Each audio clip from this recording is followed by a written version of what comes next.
trouvé ça ici?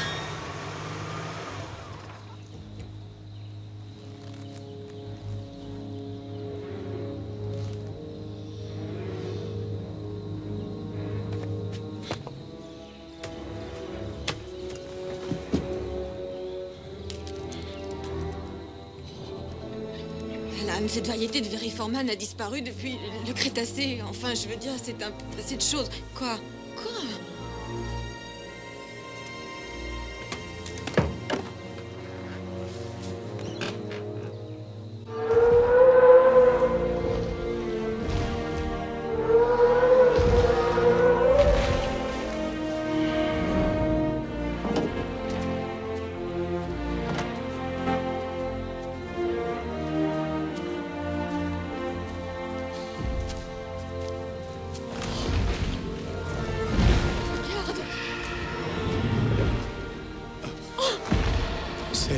C'est un dinosaure. Ils sont rapides. Nous avons chronométré le Tyrannosaure Rex à 40 km/h. Vous avez un T-Rex? Vous dites que vous avez un T-Rex? Redites ça. Oui, nous avons un T-Rex. Oh. Mets ta tête entre les genoux. Professeur Grant, mon cher professeur Sattler, bienvenue. Amin Toys Park.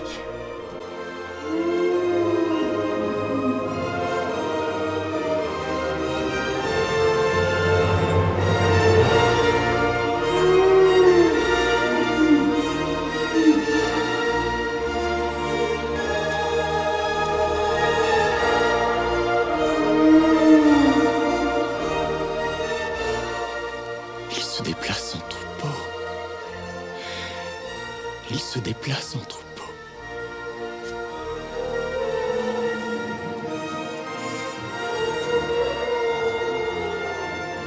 Comment avez-vous fait? Je vais vous montrer. Mais en gros, ça m'a coûté un bras.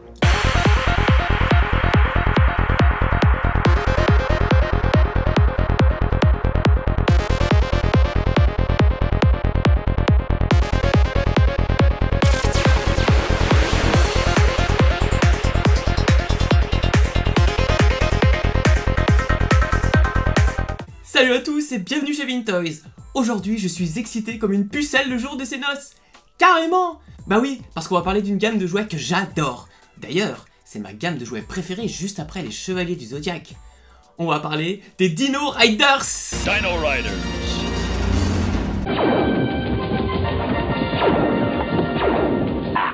Tu m'as créé beaucoup d'ennuis, mais ça ne se reproduira plus jamais. Dino Riders. Aujourd'hui la vidéo sera un peu différente parce que j'ai fait dégager ce con de Mr. Vintoys. Il m'agaçait, pas vous? Mais vous inquiétez pas, il reviendra.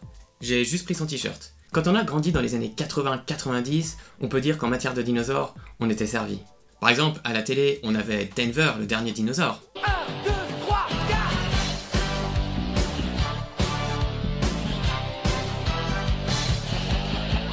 Denver, le dernier dinosaure. Ou encore la génialissime série La Famille Dinosaures. Vous vous souvenez? Chérie, me voilà.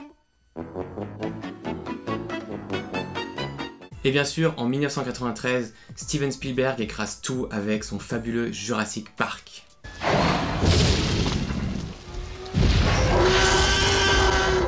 Putain, j'en ai marre d'avoir toujours raison. D'ailleurs, les jouets du film sont vraiment fabuleux. Mais moi, ce qui m'a surtout marqué quand j'étais jeune, ce sont les Dino Riders. Pour ceux qui ne connaîtraient pas, comment vous résumez ces jouets? Imaginez, nous sommes en 1987 et les géants comme Hasbro, Kenner ou Mattel se taillent la part du lion en matière de jouets. On voit Musclor et des masques partout. Et là, on a la société Taigo qui se dit « Mais pourquoi est-ce que moi je prendrais pas une part du gâteau aussi ?» Mais il fallait trouver une idée de jouet, et ils ont fait ça. Des dinosaures avec des armures et des extraterrestres dessus. J'imagine tellement la réunion d'équipe de Taiko à l'époque. Bonjour. Ok. Alors, si je vous ai demandé de venir, c'est parce que dans une demi-heure, je suis convoqué chez le patron. Si j'ai pas une super idée révolutionnaire de jouet pour garçon à lui présenter, je suis viré. Et du coup, bah, vous aussi. Alors, ce que je vous propose, brainstorming. Qu'est-ce qu'ils aiment les enfants de nos jours? Avec quoi ils jouent? Tiens, Brenda par exemple, vous qui avez 3 enfants et plus de mari, qu'est-ce qu'ils aiment vos enfants? Moi ils adorent la guerre, tout ce qui est gentil contre les méchants, voilà. D'accord, je note. Donc ce sera un jouet où il y aura 2 camps qui s'affrontent. Ok. Quoi d'autre? Allez, vite. Bah, les dinosaures. Dinosaures? Ouais. Les Ok. dinosaures. Donc la guerre, les dinosaures. Très bien, bonne idée. Alors je note. Quoi d'autre? Vous êtes qui vous d'ailleurs? Ah, moi c'est Bob. Je suis stagiaire ici, ça fait 3 ans maintenant. Ah oui, Bob. Alors je sais pas, qu'est-ce qu'ils aiment vos gamins? À part se foutre de vos cravates? En fait, j'ai pas de gamin moi. Ah, vous nous aidez pas là, Bob. Je sais pas, moi vous êtes bien des neveux. Ah, Qu'est-ce qu'ils aiment vos neveux? Oui. Eh ben ils adorent un truc en ce moment, ça s'appelle les mechas, ça vient du Japon a priori. Quoi? J'ai pas tout compris, mais je crois que c'est des armures sur. Non, des robots sur des armures de je sais pas quoi. Et puis ils ont des canons, des lasers. Ok, super. Bon, écoutez, de toute façon, faut que j'y aille. On va dire que ce sera 2 camps qui vont s'affronter sur des dinosaures avec des canons laser, des armures. Ça vous va? On tient un truc là, non? Parfait. Cool. Allez, j'y vais. Sautez-moi bonne chance. Bonne chance. Merci. Merci, Dylan. Bob. Brenda. On se voit ce soir. Comme c'était le fait à l'époque pour Mask, un dessin animé Dino Rider sera créé uniquement dans le but de vendre et promouvoir les jouets. Malin, hein? Nous avons gagné une bataille, mais ce n'est pas assez. La guerre continue. On retrouvera donc à partir de 1987 la première vague de jouets qui se compose de 12 dinosaures. Et vous savez quoi? Eh ben je vais vous les montrer de plus près maintenant. Allez, c'est parti! Comme à chaque fois dans mes vidéos, tout ce que je vais vous présenter aujourd'hui est issu de ma collection personnelle. Donc certains sont en boîte et d'autres juste en loose. Et on commence avec un petit dinosaure. Parce qu'il faut savoir qu'il y avait 3 types de dinos dans les gammes Dino Rider. On avait les petits, ce que j'appelle les moyens, les gros et les méga mastodontes. Et on va donc commencer avec l'ankylosaure qui fait partie du camp des méchants, les rulons. Comme vous pouvez le voir, dans la gamme Dino Rider, les dinosaures étaient vraiment très bien faits. On avait une jolie sculpture, une belle peinture et ils étaient complètement articulés. On retrouve le dinosaure et dessus vient se positionner son armure avec l'arbalète. Au niveau de la figurine, on a donc une figurine qui est à peu près de la même taille que les figurines Mask et articulée également au niveau des bras, des jambes et de la tête. Niveau accessoires, la gamme Dino Rider était assez bien fournie. Avec chaque boîte, on retrouvait tout un tas d'accessoires comme des jumelles, des armes ou encore des échelles. Pour les méchants, les accessoires étaient rouges et pour les gentils, ils étaient gris. Et comme ça se faisait beaucoup dans les années 80, pour compléter tout ça, on avait dans chaque boîte une petite bande dessinée qui expliquait le contexte et les aventures de nos héros. Et bien entendu, à la fin, on retrouvait les gammes de jouets qu'il fallait tout savoir forcément. Concernant la boîte, comme souvent dans les années 80, elles étaient magnifiques, avec une illustration de la figurine sur le devant.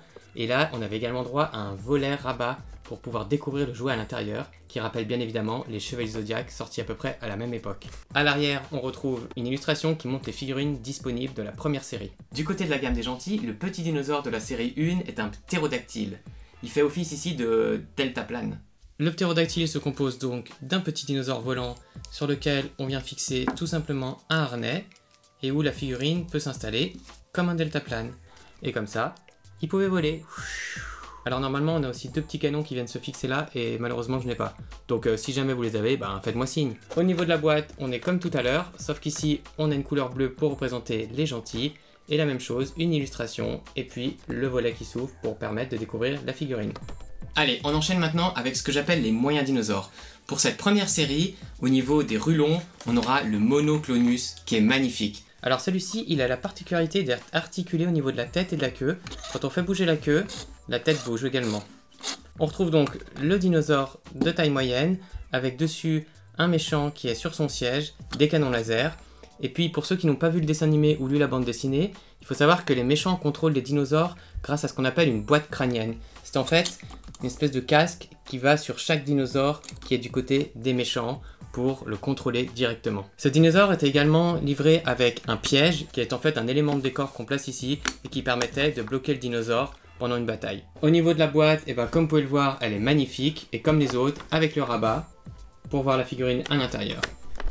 Et maintenant, on enchaîne avec l'équivalent du Monoclonus, mais cette fois chez les gentils, avec le Styracosaure. Voilà à quoi ressemble le Styracosaure. Donc comme pour le Monoclonus tout à l'heure, on a la tête qui est articulée avec la queue. D'ailleurs, c'est exactement le même modèle du corps. Il y a juste la peinture qui change. Et puis, on retrouve la figurine qui est dans son siège à côté et des canons laser. Comme tout à l'heure je vous l'ai dit, pour les méchants on a une boîte crânienne, ici il n'y en a pas, puisque les gentils contrôlent les dinosaures par la pensée et l'amour, et oui. Pour la boîte, rien à dire, toujours le même principe, des illustrations magnifiques et un rabat qui permet de découvrir le jouet à l'intérieur.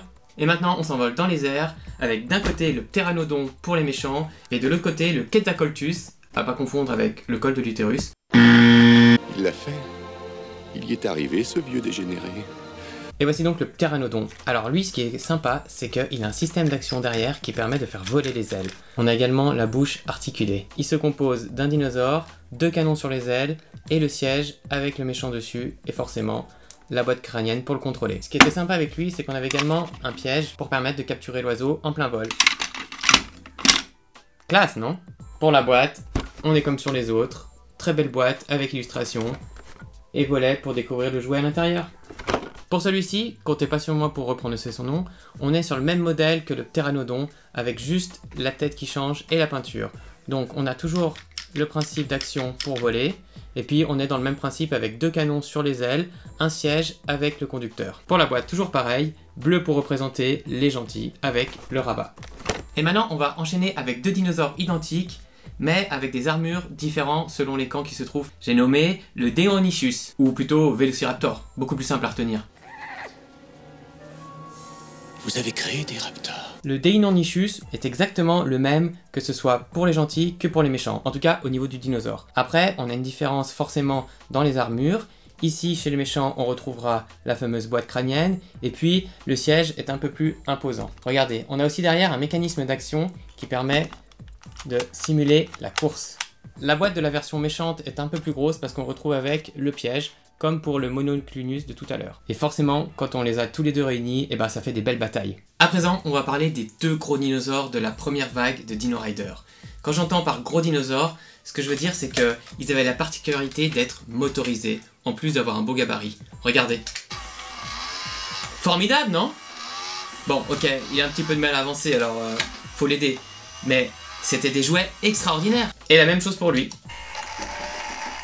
Il a un problème de hanche. Et voici le Taurosaure. Regardez-moi ce beau bébé. On a donc un imposant dinosaure avec une espèce d'armure gigantesque qui, quand on l'ouvre, actionne des canons laser juste ici, qui s'allument. Et à l'arrière, on retrouve le poste de pilotage pour les 2 héros, ainsi qu'une arbalète qui est reliée à un fil.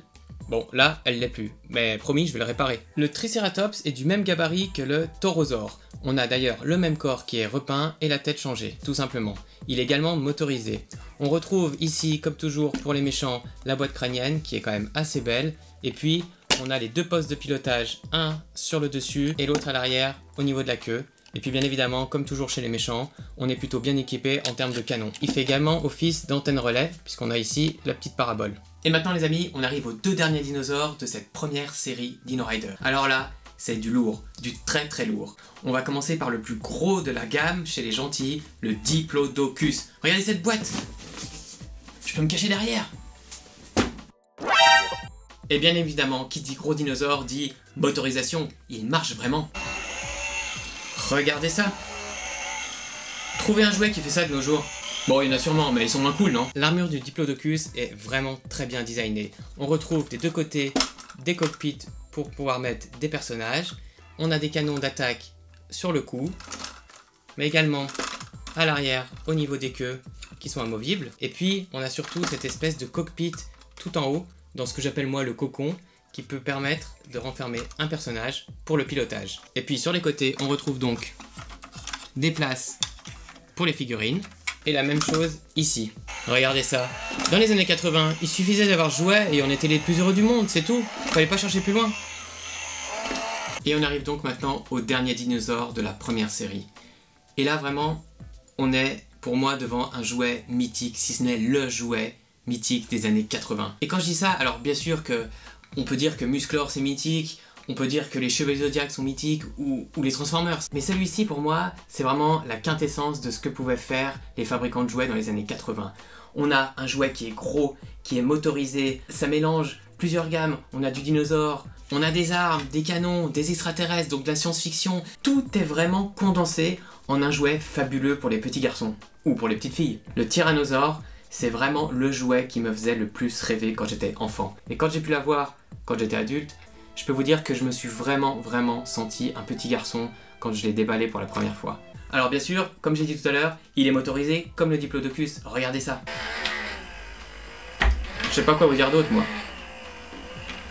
Je suis amoureux de cette bête. Et pour vous convaincre, regardez ça, on a une armure gigantesque qui épouse parfaitement la forme du dinosaure. Et puis, comme c'est le plus gros de la gamme, c'est celui du chef des méchants qui est ici, le chef des Rulons. On a la magnifique boîte crânienne qui vient également ici pour dominer le dinosaure, avec en plus 2 canons laser. Et puis au niveau des postes de pilotage, on retrouve un ici sur le côté, un autre juste derrière, ici bien caché, tel un tank, un autre sur ce côté, et devant, on peut encore mettre une figurine qui actionne les pinces mortelles. C'est vraiment le roi des dinosaures. Au niveau des jambes, on a également des espèces de scies circulaires pour déchiqueter les petits dinosaures qui seraient au niveau de ses pieds. C'est une machine à tuer ce truc. Sachez qu'en 1987, la puissance et le charisme d'un garçon ne se mesuraient pas au nombre de followers ou de likes sur la page Facebook. Non, non, non. C'est simple. S'il avait ces 2 jouets, alors c'était le roi du monde. Mais du coup, maintenant que moi j'ai les 2, est-ce que je suis le roi du monde? Pas sûr.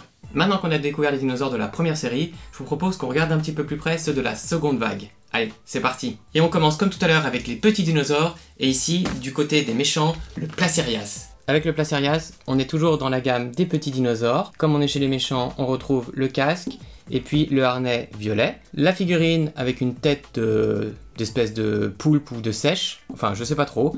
Et puis au-dessus, on a cette énorme pince qui peut attaquer les gentils. Enfin, les méchants pour les méchants ou... Enfin bref, merde, vous avez compris quoi. Au niveau de la boîte, toujours pareil, les illustrations et à l'intérieur, la figurine. Du côté des gentils, en petit dinosaure, on aura ce mignon Protoceratops. Le Protoceratops est donc un petit dinosaure, mais contrairement aux autres, celui-ci a la particularité de pouvoir être chevauché par la figurine. Bah oui quoi, c'est pas parce qu'on est petit qu'on peut pas se faire chevaucher. Je vais peut-être enlever cette phrase du montage. Voilà ce que ça donne. Plutôt sympa, non? On enchaîne avec 2 autres dinosaures du côté des gentils, avec d'un côté le superbe Dimetrodon, et de l'autre côté le Struthiominus. Vous avez même pas idée comme cette vidéo est difficile au niveau des prononciations. Je galère. Le Struthiominus est vraiment un dinosaure que j'aime beaucoup. Il a une forme assez sympa, une sorte d'autruche. On retrouve ici un système de selle assez simple, avec le siège pour la figurine, et un canon pour se défendre. Pour le Dimetrodon, on voit vraiment le génie des concepteurs chez Taiko. Regardez, ici on a donc un dinosaure avec une collerette, et l'armure épouse complètement la forme de la collerette pour pouvoir y cacher les armes. Astucieux, non? C'est la même chose pour la figurine. Son siège est donc ici sur le côté, mais en cas d'attaque, il peut se replier, et comme ça, il est complètement caché et protégé. Des génies, je vous dis. Place maintenant au Pachycephalosaurus. Ouais, rien que ça. Pachy comme pachyderme, et céphale parce qu'il a une grosse tête. Voilà, enfin, je crois. Cette fois, on retrouve un dinosaure debout, mais regardez l'ingéniosité de Taiko. Si on le met en position d'attaque, c'est-à-dire comme ça, le siège va pouvoir pivoter également pour suivre la forme de l'animal et poursuivre l'attaque. Au niveau des armes, on a les 2 canons, mais on a également 2 espèces de poings qui peuvent servir de bélier en cas d'attaque. Et son équivalent chez les méchants était ce magnifique Saurolophus. Le Saurolophus est un de mes dinosaures préférés de la gamme. Parce que déjà, au niveau de la figurine, j'aime bien la tête qu'il a. Au niveau de l'armure, je la trouve très belle et très complète. On a ici des canons, on a le siège sur le côté, et puis on a encore également cette espèce de scie juste devant. C'est vraiment un dinosaure d'attaque. Comme pour tout à l'heure, celui-ci peut pivoter pour se mettre en position d'attaque. Et là, le siège également peut pivoter et l'animal peut avancer tranquillement. Autre détail vraiment cool de ce dinosaure, c'est qu'on avait avec ce rocher. Enfin, pas vraiment un rocher, parce que quand on l'ouvre, on découvre qu'en fait c'est un piège avec un canon caché à l'intérieur. Au niveau de la boîte, elle est vraiment belle. Et d'ailleurs, l'illustration est assez marquante puisque on voit ici un dinosaure équipé et puis juste derrière un dinosaure sauvage qui est en train de se faire capturer par les méchants pour être asservi. À présent, je vous propose qu'on découvre le très piquant Kentrosaur. Le Kentrosaur est vraiment fabuleux. Déjà, j'aime beaucoup ce dinosaure avec toutes ses pointes et ses pics un petit peu partout. Et puis là, ils ont vraiment été super bons au niveau du design. Regardez cette armure, il y en a de partout, on dirait vraiment une seconde peau. On retrouve 2 postes de pilotage avec des canons laser. Et puis l'arme ultime, ici, on retrouve en plus de la queue avec des piquants, une espèce de masse ajoutée à l'armure. Et on poursuit du côté des gentils avec ce très original Edmontonia. L'Edmontonia est celui qui a l'armure la plus spectaculaire. Alors, au premier abord, quand on voit ce dinosaure, on se dit bon, C'est une espèce de crocodile tortue, rien d'extraordinaire. On a une armure quand même assez simple avec 2 canons ici, et puis un à l'arrière. Et puis le personnage qui va au-dessus. Ok, jusque là tout va bien. Sauf que regardez, si on fait déjà ça, là ça commence à rigoler un petit peu moins. Il y a encore une dernière action. Si le dinosaure se fait attaquer, il suffit de tirer ici, et là, qu'est-ce qui se déploie? Ces espèces d'ailes coupantes. Je vous refais l'action. Incroyable! On avait inventé le rotophile. Pour cette série 2, on a vraiment été gâtés avec ce superbe stégosaure motorisé. Regardez. Je sais pas vous, mais moi je suis toujours un gamin quand je vois ça. Là, je trouve que l'armure est aussi magnifique et épouse magnifiquement bien le dinosaure. On a les trous pour laisser passer les espèces d'écailles sur le dos. Et puis, on a 2 postes de commande sur les côtés, des canons un petit peu partout. À l'arrière, comme si sa queue n'était pas déjà assez dangereuse, ils ont rajouté une espèce de masse. Et voilà, on a terminé avec la série 2 des Dino Riders. J'espère que ça vous a plu et comme ça, j'entends qu'on me dit, il y en aurait encore un, le plus gros de tous.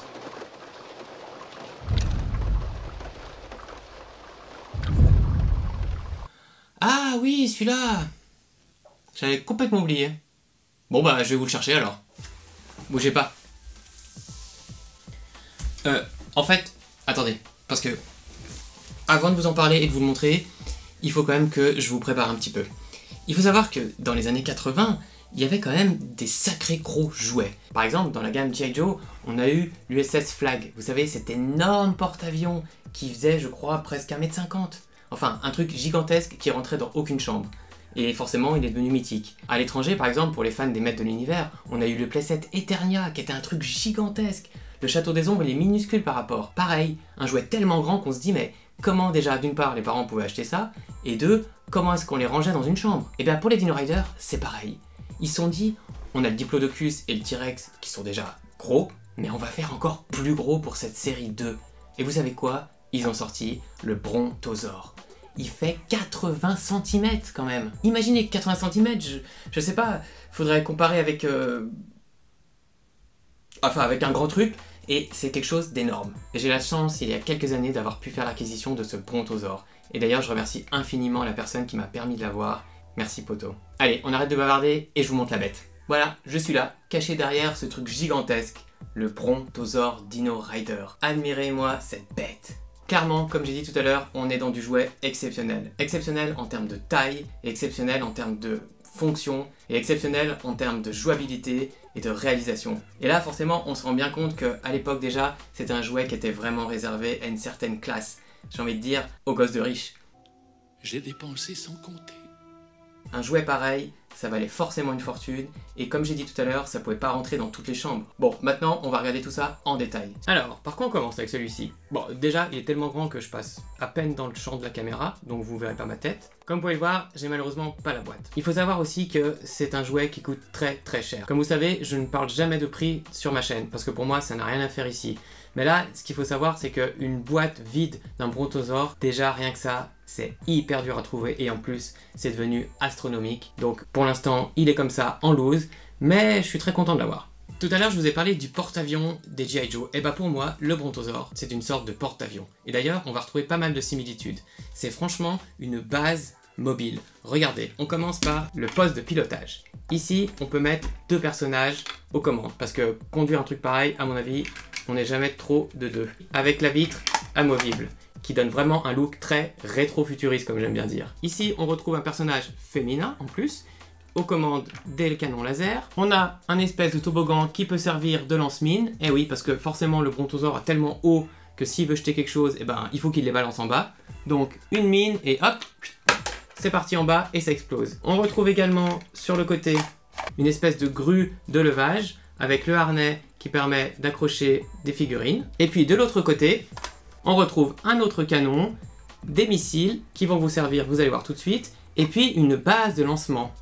Mais une base de lancement pourquoi? Tout à l'heure je vous ai dit un porte-avions, ça porte des avions, un Brontosaure, ça porte des petits dinosaures. Regardez, juste ici, on retrouve des mini dinosaures volants, alors je sais plus exactement le nom, mais les experts me diront, qui permettent de faire des attaques aériennes. Regardez, on fixe une bombe ici, l'oiseau se met là, il décolle, et ensuite, on est dans un remake de la guerre de 45. On largue les bombes. c'est pas franchement spectaculaire ce jouet. Au niveau de la bête, elle est quand même massive, mais elle reste articulée. Regardez, on peut baisser le cou et la tête et les pattes. Oh, j'arrive même pas à le porter. Sont amovibles. Bien sûr, il faut aussi se protéger des attaques du sol. Et on a ici des canons au niveau des pattes avant. Je crois que j'ai rien d'autre à dire sur ce jouet. C'est magnifique. Ah si, il y a un truc assez rigolo à dire. Souvent, quand les gens viennent voir ma collection et qu'ils voient le Brontosaure, ils me disent « Ah mais oui, je me souviens, je l'avais celui-ci, le Diplodocus ». Non, non, non, c'est pas vraiment celui-là que t'avais. Parce que la plupart des enfants, moi le premier, on avait celui-là. Voilà, c'est juste pour montrer que le Diplodocus, il nous paraissait immense quand on était petit. Eh ben, c'était rien par rapport à ce monstre-là. Enfin, une dernière série, la série 3, sortira un petit peu plus tard et sera composée seulement de 3 dinosaures. Elle est malheureusement très difficile à trouver pour les collectionneurs car n'est jamais sortie en France. On retrouve cette fois le Quetzalcoatlus en version rulon, un Chasmosaurus et le très original Pachyrhinosaurus. D'ailleurs, c'est le seul que j'ai de la série 3. Mais vous voyez, j'ai juste le dinosaure, rien d'autre. Mais je désespère pas de terminer la collection un jour. Après tout, c'est ça le but d'un collectionneur, c'est la quête. On aura droit également de la part de Tyco à quelques figurines sorties sous blister, mais qui étaient pour la plupart des figurines des boîtes de dinosaures qui étaient simplement repeintes ou avec des accessoires différents, sauf pour la section commando. Une toute dernière série dérivée, appelée Ice Age, sortira en fin de gamme. On retrouvera cette fois 4 mammifères préhistoriques, comme un mammouth ou un tigre à dents de sabre, ainsi que des blisters de figurines inédites. Et ça marquera la fin de la gamme de jouets Dino Rider. Voilà les amis, on arrive au bout de cette vidéo, et j'espère qu'elle vous aura plu et que vous aurez pris autant de plaisir à les découvrir que moi j'en ai eu à vous la partager. Parce que pour moi, le but d'une collection, c'est surtout le partage. Et dans ma prochaine vidéo, je vous montrerai cette fois ma collection de magazines Playboy, avec des pages collantes. Et pour terminer, comme dirait ce bon vieux Ian Malcolm, il y a une chose que l'histoire de l'évolution nous a apprise, c'est que la vie ne peut pas être contenue. La vie prend le large, la vie conquiert de nouveaux territoires, elle renverse toutes les barrières, c'est parfois pénible, c'est parfois dangereux, mais je dis simplement que la vie trouve toujours un chemin.